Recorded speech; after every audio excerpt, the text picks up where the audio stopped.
ఇప్పుడు దేవుడికి ప్రచారం అవసరం లేదు. ఓకే.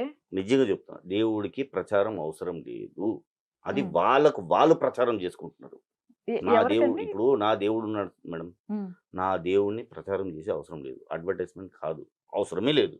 మరిప్పుడసలు క్రిస్టియానిటీ నడుస్తుందే ప్రచారం పైన గదా! అవసరం జోసెఫ్ లేదు. గారు. అవసరం లేదు. Road okay. మీద తెచ్చే అవసరం లేదు. హ్మ్. దేవుడిని మనము మార్కెట్‌లో తెచ్చి నా దేవుడిని నమ్మి అసలు మీరు జెప్పాలి. నా దేవుడు గొప్పతనం మీరు జెప్పాలి. మీ దేవుని గొప్పతనం నేను జెప్పాలి. అది దేవుడు గొప్ప. అంతేగాని మనం పోయి రోడ్లపై ఇళ్ళలో జొర్రి నా దేవుడి గురించి చెప్పే అధికారం గూడా లేదు వాళ్ళకు. సో, మీరు ఇప్పుడు ఇట్లాంటి మత ప్రచారం, ఇట్లాంటి మత మార్పుడు మీకు ఇష్టం ఇష్టం లేదు లేదంటున్నారు. నాకు. ఓకే. అవసరమే లేదు. అవసరం లేదు మేడం. ఇష్టం లేదు, అవసరం లేదు. ఎందుకు? ఇప్పుడు నా దేవుడిని ఇష్టపడి వాళ్ళు రావాలి అంతే గాని, హ్మ్. నా దేవుడిని మీరు ఇష్టపడనని చెప్తే అది ఎలా ఉంటుంది?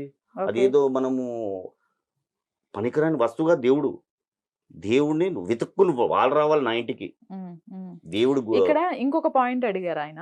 ఈ పాస్టర్స్ ఎవరైతే ఉన్నారో వాళ్ళు ప్రేయర్ ఆయిల్స్ అని అది లేకపోతే ఇంకొకటి, కొందరుంటారు ఇంకొకటి మేడం. ఇప్పుడు కొందరుంటారు. టచ్ అని కొన్ని వీడియోస్ వస్తున్నాయి. తెలుసు చూసినాను. ఈ రోగాలు తగ్గిపోవటం ఇట్లాంటివి చేస్తుంటే అమాయక ప్రజలు ఎవరైతే ఉన్నారో, పూర్ పీపుల్ ఎవరైతే ఉన్నారో, ఎవరైతే మెడికల్ ఎక్స్‌పెన్సెస్ అఫోర్డ్ చేయలేని వాళ్ళు చేయని వాళ్ళుంటారు. ఎవరైతే ఉన్నారో ఇవన్నీ నమ్మి వెళ్ళి అక్కడ నిజంగా ప్రాణాలు కోల్పోతున్న వాళ్ళు ఉన్నారు. లేదంటే ఆ జబ్బు సీరియస్ అయ్యే వరకు అక్కడ ఉండిపోతున్న వాళ్ళు ఉన్నారు. మరి వాటికి అడ్డుకట్ట వేయాలి గదా ముందు. ఖచ్చితంగా వేయాలి. ఇప్పుడు ఈ కొందరు పాస్టర్‌ల వల్ల ఏమవుతుందంటే, హ్మ్. చాలా మంది పాస్టర్‌లు నిజాయితీగా ఉన్నారు. చాలా మంది ఉన్నారా? ఉన్నారు. ఉన్నోళ్ళ ఉన్నారు. ఉన్నోళ్ళ పేర్లు చెప్పరా నాకు? ఉన్నారండి చాలా నాకు మంది. జస్ట్ పేర్లు చెప్పండి. చాలా చాలా మంది. మంది గాదండి. ఒక చాలా ఒ మంది ఉన్నారు. ఒ ఒక్కనే కొంతమంది చెప్పండి చాలా చాలు. మంది ఉన్నారు. పేర్లు చెప్పను.